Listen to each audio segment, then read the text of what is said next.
Alors, les navigateurs arabes étaient connus durant la période anté-islamique sous le nom de Phéniciens. De plus, les Arabes cananéens, donc également phéniciens, étaient les premiers en Grèce. Par ailleurs, les Arabes cananéens étaient également les auteurs d'instruments de navigation, dont la fameuse boussole. Et en ce qui concerne également leurs connaissances, ce sont les Arabes qui ont inventé la fameuse voile latine.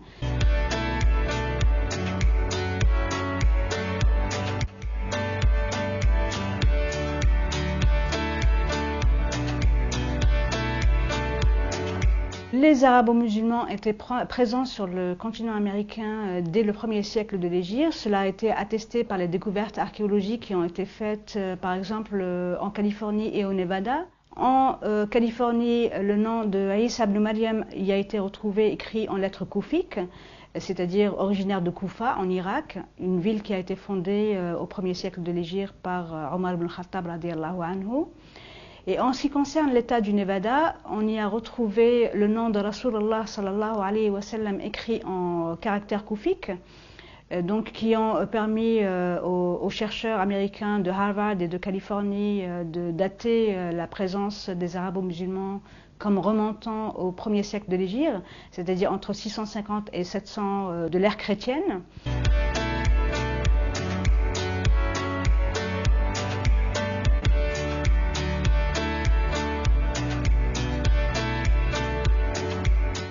Alors, les Indiens d'Amérique étaient donc, certaines tribus indiennes d'Amérique étaient donc de confession musulmane, et c'est une information qui nous est donnée par l'ancien ambassadeur des États-Unis à Dubaï, qui s'appelle Robert Dixon Crane.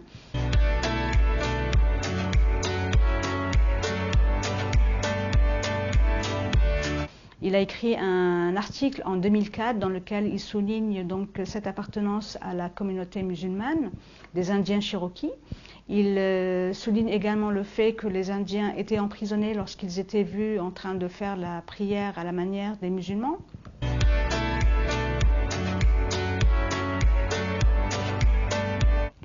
Ils jeûnaient durant le mois de Ramadan et ils ont même instauré dans l'Indiana, donc au nord des États-Unis, sur les terres du grand oncle de l'ambassadeur américain, donc un lieu dans lequel ils pratiquaient le pèlerinage, ou du moins symboliquement ils reprenaient le tawaf sur le continent américain parce qu'ils ne pouvaient pas se déplacer vers la péninsule arabique. Par ailleurs, durant les années 1830, le gouvernement américain a décidé de déporter les Indiens Cherokees vers le Midwest depuis l'est des États-Unis en plein hiver. Donc les Indiens Cherokees ont compris qu'ils allaient être mis à mort, probablement du fait de leur appartenance à la communauté musulmane.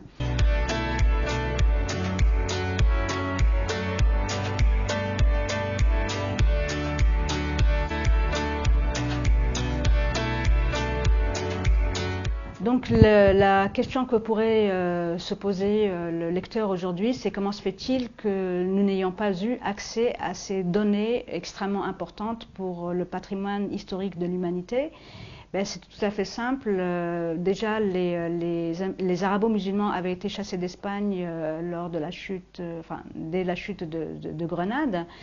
Et on ne voulait pas que les gens sachent que les arabo-musulmans étaient de l'autre côté de l'océan Atlantique. Ça, c'est le premier point.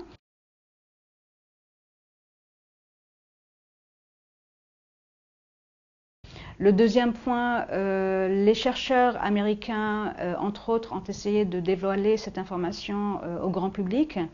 Ils ont été menacés par les milieux académiques d'être licenciés et même les robinets financiers fermés si jamais ils dévoilaient la moindre information par rapport à cela. Par ailleurs, et pour conclure, le cinéma américain nous a habitués à voir des Indiens à demi nus avec des plumes sur la tête dans leurs films western. Et il s'est avéré, à travers mes recherches, que les Indiens d'Amérique étaient loin d'être à moitié nus, avec tous des plumes sur la tête. Ils portaient des djellabas, comme vous pouvez d'ailleurs le voir sur cette photo, ainsi que des turbans qui soulignaient leur appartenance ethnique arabo-musulmane.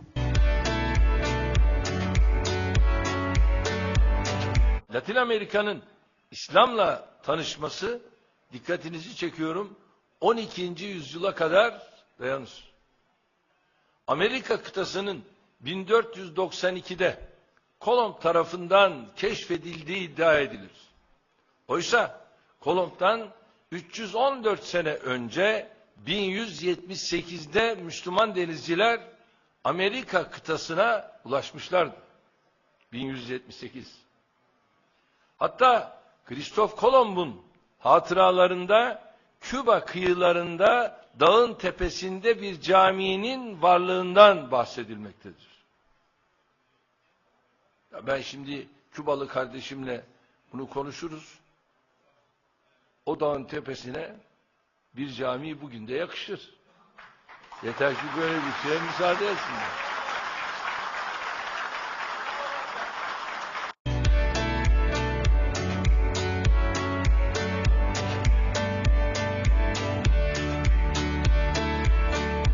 Moi, j'étais musulman, je ne le suis plus. J'ai honte.